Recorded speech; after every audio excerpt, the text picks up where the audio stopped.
Test 2. You will hear a number of different recordings, and you will have to answer questions on what you hear. There will be time for you to read the instructions and questions, and you will have a chance to check your work. All the recordings will be played once only. The test is in 4 sections. At the end of the test, you will be given 10 minutes to transfer your answers to an answer sheet. Now turn to Section 1. Section 1. You will hear a conversation between a travel agent and a woman who wants to go to Australia with her husband on holiday. First, you have some time to look at questions 1 to 3.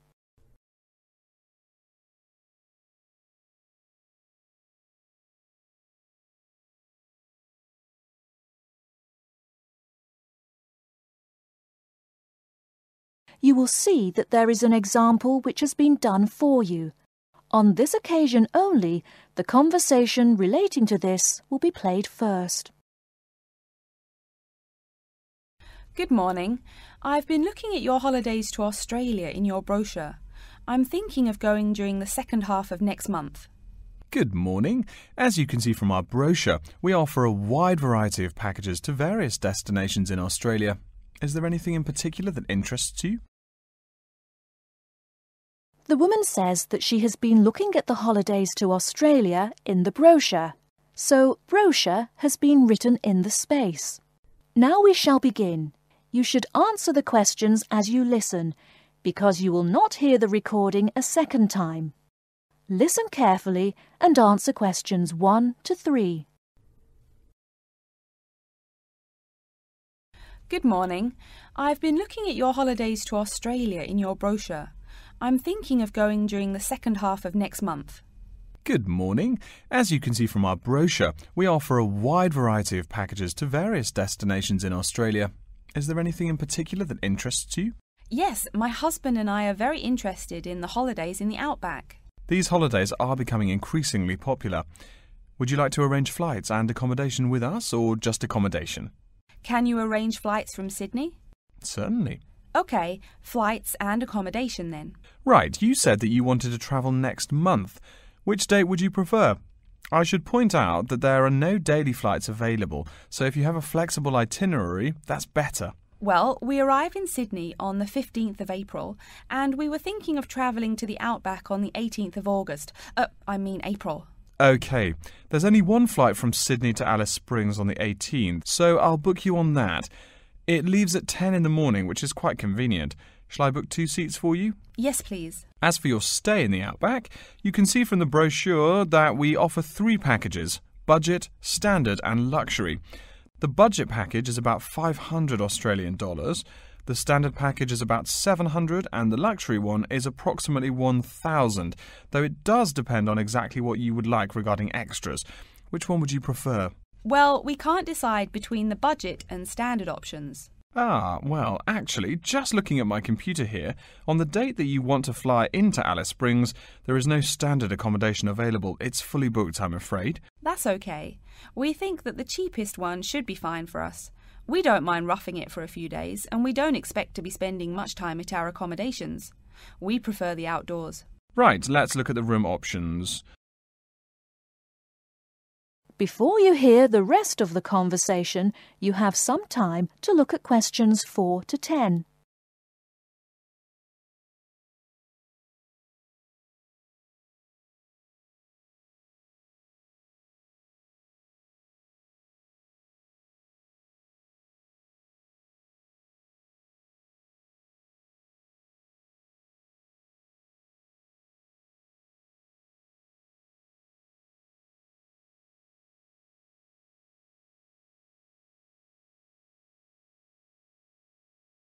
Now listen and answer questions 4 to 10.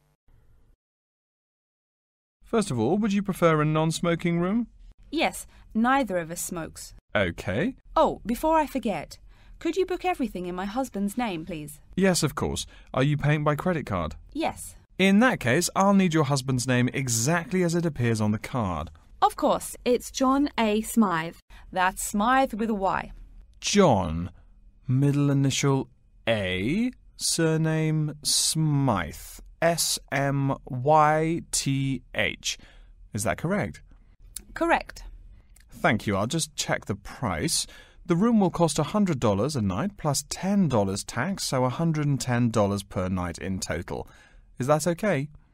Yes, that's fine. Book us for 3 nights, please. Most of the guests like to participate in some special activities and trips while they are staying in the outback. Is there anything that interests you and your husband? Yes, there are several things we'd like to see and do. We'd definitely like to visit the cultural centre. Yes, that's very popular. It's within walking distance of the accommodation and it's free. It's also a great place to pick up souvenirs of your trip. We were thinking about visiting one of the nearby farms. There are 2 farms nearby, a sheep farm and a kangaroo farm. There is also an opportunity to ride camels in the desert. Have you ridden a camel before? No, but it sounds like fun. Could you give me some more details about the kangaroo farm and the camel ride? Certainly. The kangaroo farm includes information on how the animals are raised, whilst the camel ride provides information on desert flora and fauna. Which would you prefer? You can arrange to see the kangaroos in the wild if you like, rather than on a farm. That sounds perfect. OK, we'll go on the camel ride and see the kangaroos in their natural habitat. OK, I'll arrange that for you. I forgot to mention that the journey also includes a stop at a place of Aboriginal artwork. It's a place well known for its stone carvings of animals and mythical creatures. That sounds great. Are the carvings in the desert? Yes. Wonderful. Well, that's perfect then. I'm sure you'll have a lovely trip, but remember that you need to take care in the sun. Yes, we're really looking forward to our trip. We really want to try to experience the dream time under the stars. Of course. That's what a trip to the outback is really all about. Yes. Now, how about the cost? That is the end of section 1. You now have half a minute to check your answers.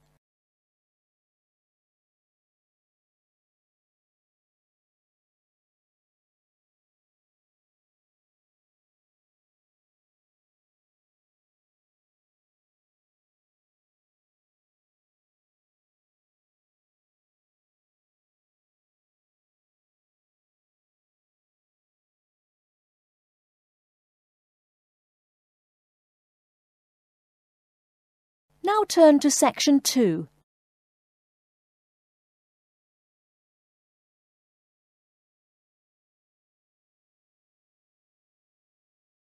Section 2. You'll hear an announcement which is looking for some volunteers. First, you have some time to look at questions 11 to 15.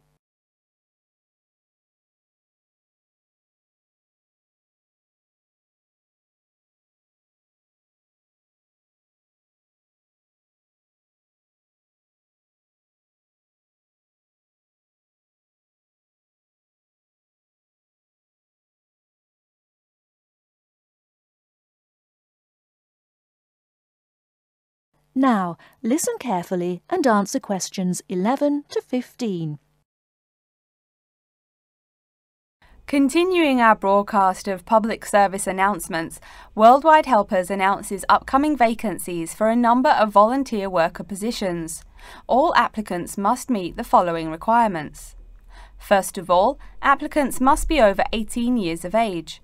The company apologises, but there can be no exceptions to this rule. Second, persons interested in these positions may not have police records. Minor traffic offences like a parking ticket are, of course, no problem. But, and I quote, past and present drug users and sex offenders need not apply. The employer will, of course, check with the police to verify your clean record. In addition, applicants must supply references from past or present employers or teachers along with their recent CV. These references must testify as to the applicant's work habits and/or character. Remember, these are references from employers or teachers. A note from your dear old mum won't do. Worldwide Helpers assures me that they will contact these references to confirm they are genuine. Although all positions are volunteer, the employer will reimburse some of your expenses. For example, they will pay for transportation to and from the job site. Aside from that, the cost of phone calls is covered. Before you hear the rest of the talk, you have some time to look at questions 16 to 20.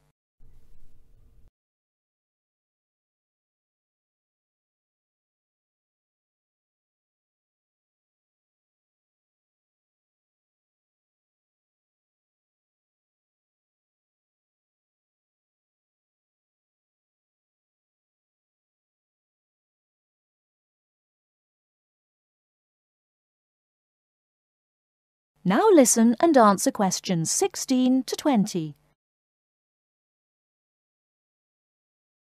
As for the positions themselves, there are 3 types.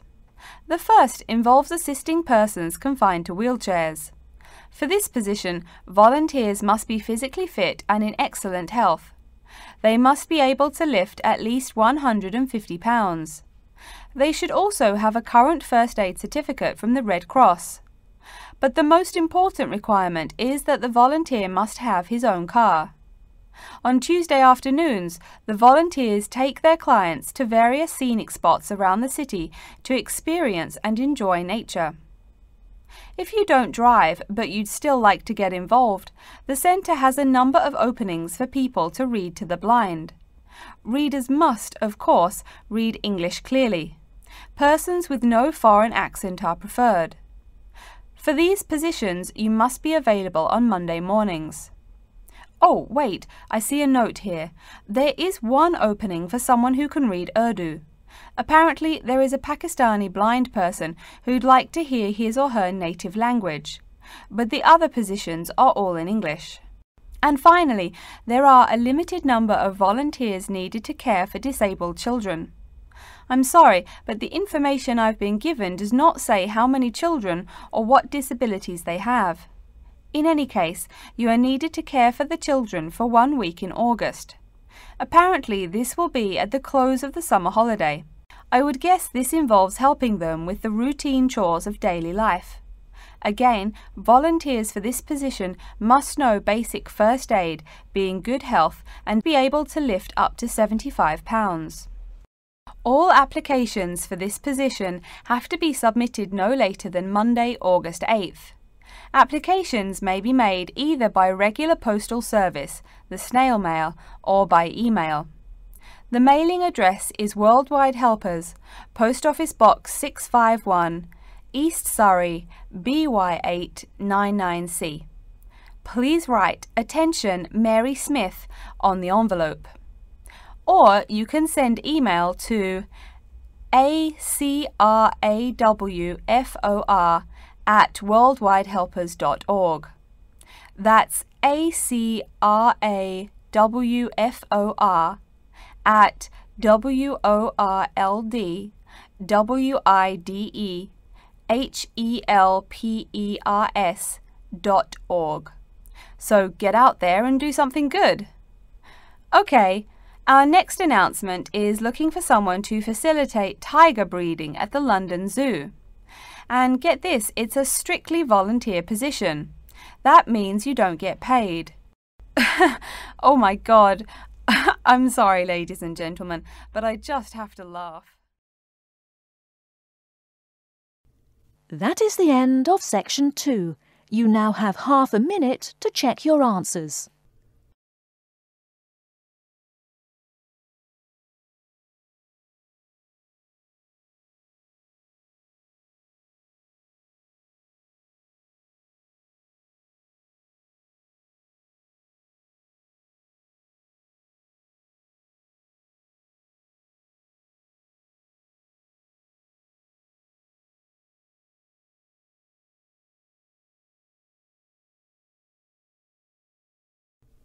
Now turn to section 3. Section 3. You will hear a student called Pete talking to his classmate Dave about the presentation that he will give on environmental science. First, you have some time to look at questions 21 to 25.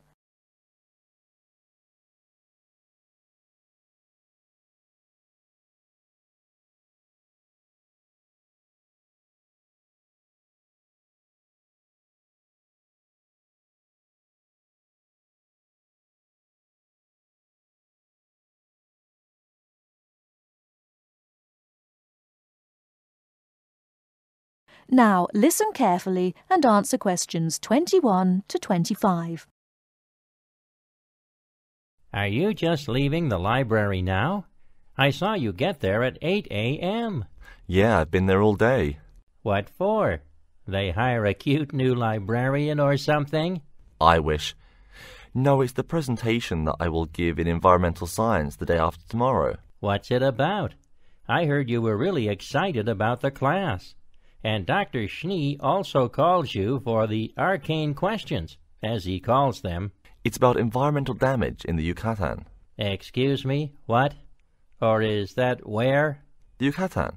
It's a state in southeast Mexico. So what's happening there? Agriculture is having a really adverse impact on the environment. There are too many farmers doing too much farming. It's really destroying the forests and ruining the soil. Deforestation is a major problem there now. How did you learn about this? I don't recall Dr. Schnee saying anything about it in lecture. Yes, but my brother went there last month. You know, to look at the old cities like the Maya Indians built. That's what first got me interested. Your brother Tom? No, Dick, Harry's twin. Anyway, he told me how few trees there were now, and how much empty ground that grows almost nothing. He said the place looked more like the desert than jungle in some parts. It brought environmental damage, so I started looking for materials in the library. Here, look at this magazine. What's in it? It's an old issue of National Geographic. It includes interviews with tourists who have been there in the past few years. It's pretty bad. See the photos? I see the photos, but one or two photos don't prove anything. Then read what the article says. Right there. The first thing it points out is how soil samples show it's hard for anything to grow there. It says how an area of 21,000 square kilometers has lost most of its forest in the past 10 years. See, there are graphs. As the number of farmers increases, the acres of forest have decreased. It's an inverse relation. Before you hear the rest of the talk, you have some time to look at questions 26 to 30.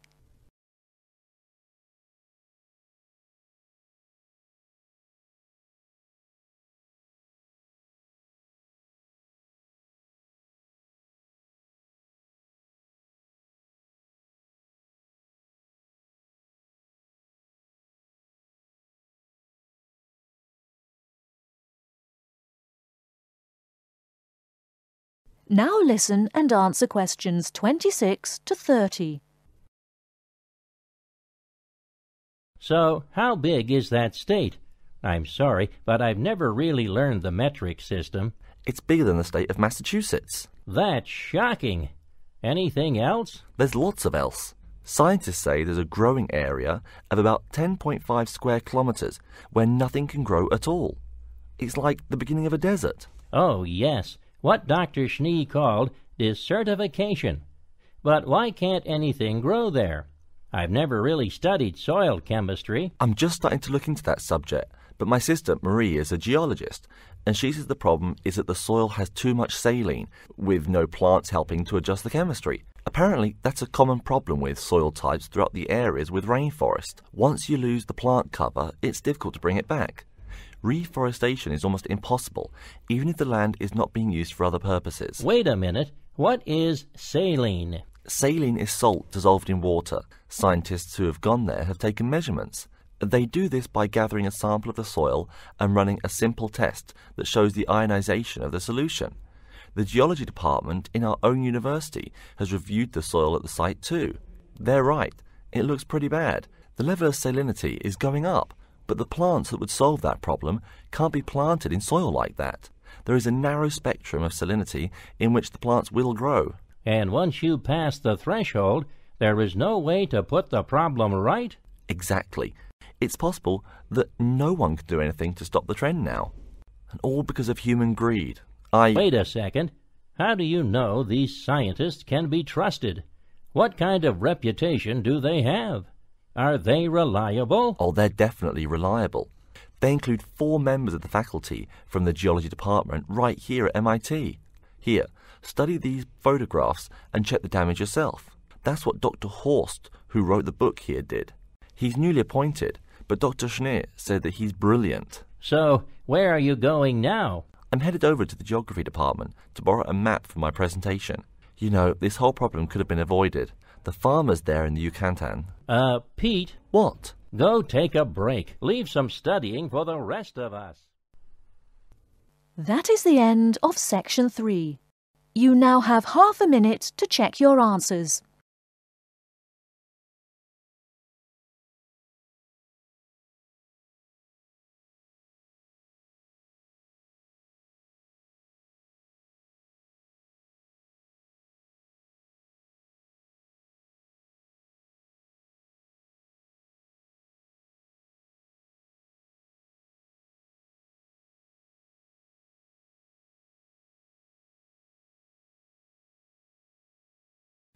Now turn to Section 4.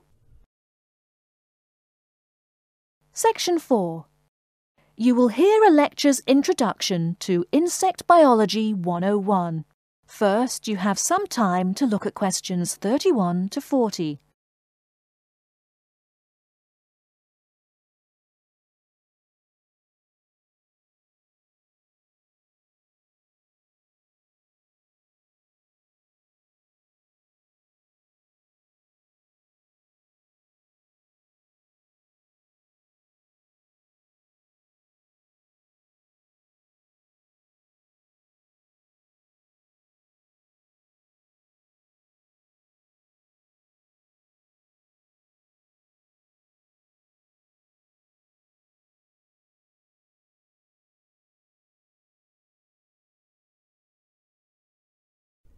Now listen carefully and answer questions 31 to 40.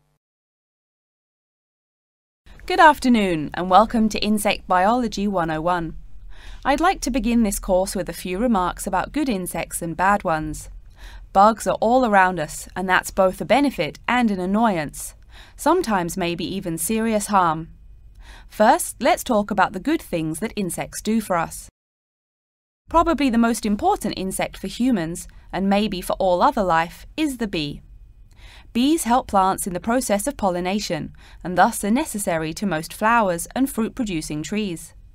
That is, they carry pollen from male flowers to female. If it weren't for bees, we'd have very few food plants and no fruit either. In fact, there would be no we. No less a thinker than Albert Einstein pointed out that, without bees, humanity would be dead within a year or less. We'd starve. It's that simple. That should maybe make us just a little humble. A little less dramatic is the fact that bees also make the honey we eat. Moreover, they produce beeswax, which is useful in candles and is also used as a first-rate furniture polish. Sure, these may not be vital to our lives, but they can serve as reminders of how important bees are. That's a point I keep coming back to in this course. Though, in all fairness, I should point out that butterflies aid in pollination as well as bees. Now, here in Michigan, what's the worst part of summer? Yep, that's right, mosquitoes. But I'm talking about helpful insects, right? So let's look at the dragonfly first. If there were no dragonflies, there would be even more mosquitoes. Dragonflies mainly eat mosquitoes and also a few other insects. Yes, that's right. They don't just fly around, and they also help to eliminate harmful insects. So the next time you see a dragonfly, don't you dare kill it. Now, let's talk a little about those harmful insects. Take the mosquitoes I just mentioned as an example. Not so many years ago, mosquitoes here in America weren't just annoying, some were even deadly. They carried malaria and yellow fever. My own ancestor, the Confederate General John Bell Hood, lived through the worst battles of Civil War, only to die at age 38 from yellow fever.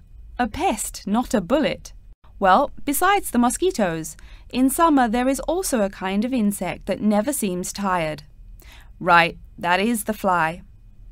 Before I go on talking, I must mention an African fly called the tsetse fly, which feeds on blood and can cause serious diseases in the people and animals that it bites. Besides, it is still a bearer of sleeping sickness, which affects around 300,000 people every year in Africa, and can be treated only with toxic drugs that are hard to administer. Worse still, the drugs sometimes don't work. Other insects, of course, destroy food crops. In China, for instance, locusts continue to be a danger to the harvest in some areas. Less important, but still annoying, moths eat people's clothes and dust mites slowly destroy carpets. Worse, but still in the home, termites or white ants eat wood, the wood of your house. If they are not stopped, they can eventually destroy the whole building. Usually they seriously damage a building before anyone even notices them. So, as we all know, insects can be a real trouble. So, what to do? You can go ahead and start killing harmful insects. In the early decades after the Communist Revolution in China, Chairman Mao encouraged the people to swat every fly they could see. Slogans on the walls of buildings called them "little capitalists." But flies reproduce too quickly for this to be a long-term solution. For some decades in the West, to kill insects with chemicals seemed a good remedy. Unfortunately, chemicals can only be used in a limited area for a limited time. It's a small-scale solution. The insects come back. Worse still, some of the poisons used, like DDT, were found harmful to the environment. Many kinds of wildlife, like hawks, were harmed. And people in chemical-using rural areas have one of the highest rates of liver cancer in the world. It's no secret that chemicals remain harmful to humans. Like all species, insects adapt to their changing environments at an amazing rate. When a new chemical is introduced to their habitat, the insects that survive are generally the ones with some way of resisting the harmful effects. They then breed with the other survivors, and just like that, insects become resistant to most poison in a few generations. An insect generation, remember, is a couple of months at most. So again, we have to ask, what to do? Well, there are biological solutions. Some of these are pretty simple. One is destroying the insect's habitat. You take away their home or food. Cleaning your kitchen is the best way to prevent roaches. No garbage, no food. Getting rid of marshes and swamps eliminates mosquitoes. Other solutions might include bringing in dragonflies or bats in areas where mosquitoes are many. This is a cheaper alternative to chemicals. Biological methods like this also bring no extra pollution to the environment. But you have to be careful. If you change the environment too much, you might be hurting other forms of life accidentally. One recent method of controlling insect populations involves interrupting their breeding cycle. What does that mean? It means birth control for bugs. Insects are provided with food that makes them unable to reproduce. Since they can't have babies, the population disappears, or nearly so. And since no young are born, resistance is not a problem, with no young insects developing increased resistance. Interrupt the life cycle, eliminate the bug. It's clear that we must have an understanding of the life cycle of the insect. At least, that's the plan. We'll go into more detail as the course goes along. Now, I will stop here to see whether you have any questions or not. That is the end of section 4. You now have half a minute to check your answers.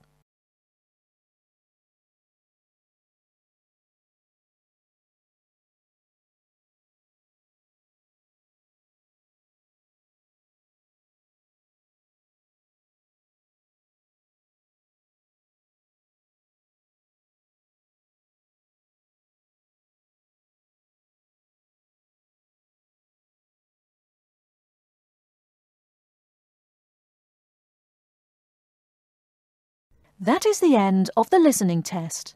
In the Ielts test, you will now have 10 minutes to transfer your answers to an answer sheet.